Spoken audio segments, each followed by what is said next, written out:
اور نماز کی عادت ڈالو. ایک نماز ہے جو ہم پڑھتے ہیں، وہ نماز نہیں کہہ رہا ہوں. فَإِذَا فَرَغْتَ فَانْصَبْ، نصب گڑ جانا.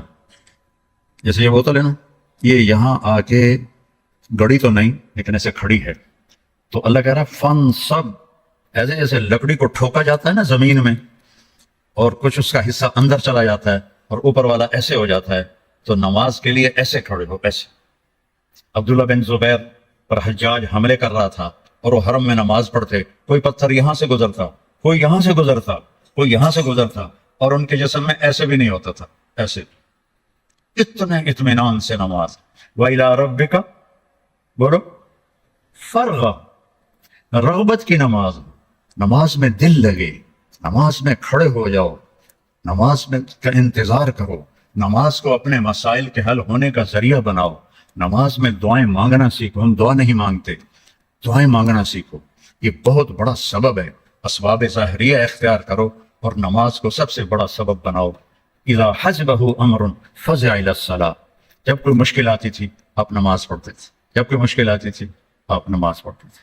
3 دن گزر گئے، کھانے کو کچھ نہیں ملا، تو حضرت عائشہ سے کہنے لگے چلو آج میں اللہ سے جا کے بات کرتا ہوں.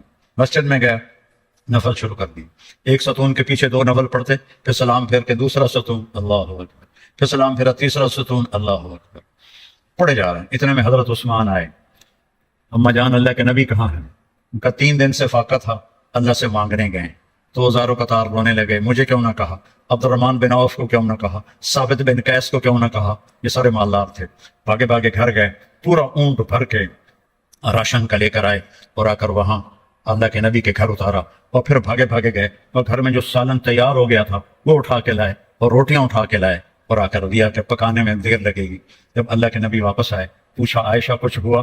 کہ یہ دیکھیں اللہ تعالیٰ نے سب کچھ کر دیا ہے. کہ یہ کون لایا ہے؟ کہ یہ عثمان لایا ہے. تو آپ نے ایسے ہاتھ اٹھائے، اے اللہ میں عثمان سے راضی ہوں، تو بھی اس سے راضی ہو جا. اے اللہ میں عثمان سے راضی ہوں، تو بھی اس سے راضی ہو جا. اے اللہ میں عثمان سے راضی ہوں، تو بھی اس سے راضی ہو جا. نماز کو اپنا وظیفہ بناؤ.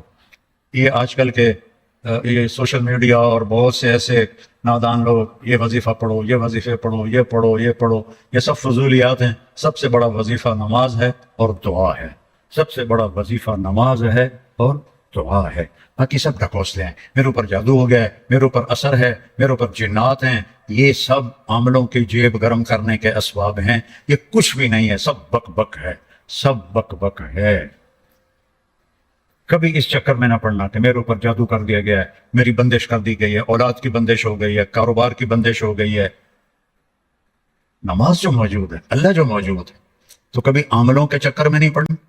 کبھی جو وظیفے بتانے والے ہیں 1000 دفعہ یہ پڑھو، 1000 دفعہ یہ پڑھو، میرے سر میں درد ہے. اور ایک بزرگ کہنے لگے کہ آپ 1000 دفعہ سورہ اخلاص پڑھا کرو. میں کہا جی پھر تو پہلے اور درد ہوا جائے گا جو میں سر درد نال میں 1000 واری سورۃ اخلاص پڑھا کے میں میرے کو تو نماز دی رکعت وچ کولو اللہ مشکل پڑی جاندی ہے.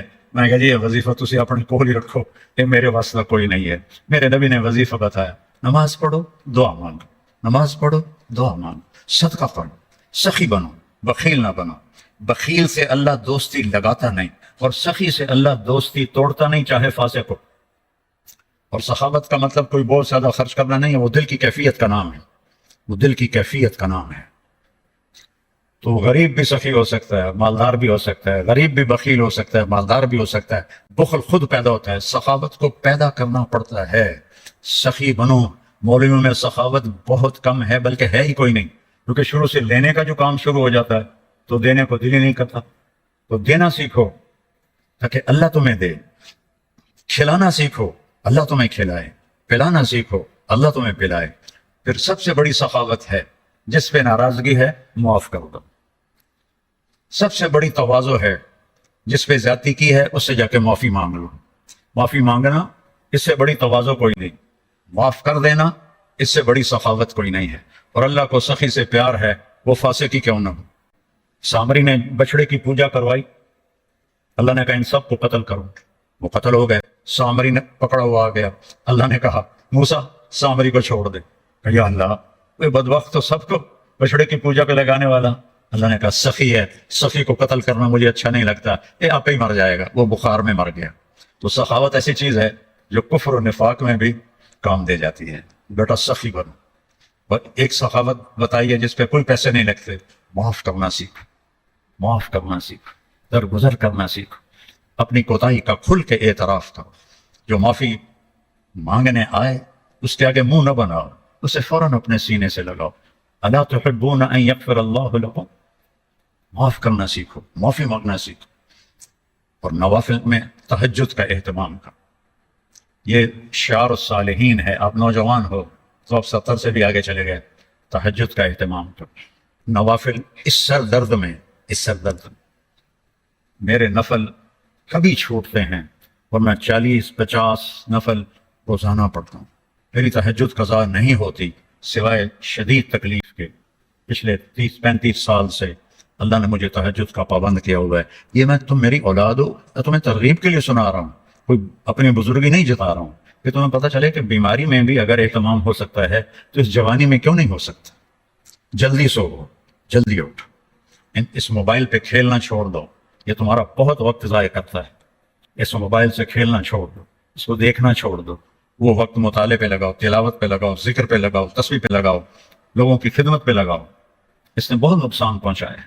خاص طور پر جب تم ماں باپ کے ساتھ بیٹھو, بیوی کے ساتھ بیٹھو, بچوں کے ساتھ بیٹھو, اسے بند کر کے بیٹھو تو تمہیں اس کا بہت نفع ہوگا. اور اس تبلیغ کے کام کو اپنی ترجیحی بنیادوں پہ رکھو. میں نہیں چاہتا ہوں کہ میری وجہ سے آپ تبلیغ میں جاؤ. میں چاہتا ہوں کہ اس کو اپنا دل و جان کا وظیفہ بنا کے کرو. یہ بہت عظیم کام, بہت عظیم کام ہے. کرتے کرتے تمہیں پتہ چلے گا. ابھی میرے عظیم کہنے سے تم پر اس کی عظمت نہیں کھلے گی. کرتے جاؤ گے تو پھر تمہیں پتہ چلے گا کہ یہ کیا نعمت ہے جو اللہ نے اس ملک پاکستان کو دی ہے. تو خوشی سے وقت لگاؤ. اگر کوئی آپ کی علمی مصروفیت نہیں ہے, 3 دن کی پابندی کرو, شب جمعہ کی پابندی کرو. چلہ تو ویسے ہی چھٹیوں میں لگ جاتا ہے, چلے کی پابندی کرو. تو اللہ تعالیٰ تمہیں نا عوام میں جب پھرو گے تو تمہیں لوگوں سے بات کرنے کا سلیقہ آئے گا, حکمت کا علم آئے گا. تو یہ چند باتیں میرے ذہن میں تھیں. کوئی رہ بھی گئی ہو تو تم نے بہت سنی ہوئی ہیں. تو اللہ تعالیٰ عمل کے لیے تو ایک بول بھی کافی ہوتا ہے. تو میرے عزیزو, ایک اچھے انسان بن کے دکھاؤ اللہ کو, اللہ کے بندوں کو. اچھے خامن, اچھا بیٹا, اچھا بھائی, اللہ زندگی دے, اچھا سسر, اچھا دادا, اچھا عالم, بہترین مدرس, بہترین مبلغ. ہر روپ میں اللہ سے بلندی مانگ. جتنا ہو جائے یہ نہیں, یا اللہ وہ دے جو اس پر تو سب سے زیادہ راضی ہوتا ہے. رات کو سوتے ہوئے یہ کہہ کے سو, یا اللہ میں نے سب کو معاف کیا, یا اللہ میرے دل کو سب سے صاف کر دے. یہ میرا پتہ نہیں کتنے سالوں سے میرا معمول ہے, یہ میں روز کہہ کے سوتا ہوں, یا اللہ میرا دل سب سے صاف ہے, میں نے سب کو معاف کیا. تو اس کی عادت ڈالو. زبان کا بول دل پہ اثر کرتا ہے, زبان کا بول دل پہ اثر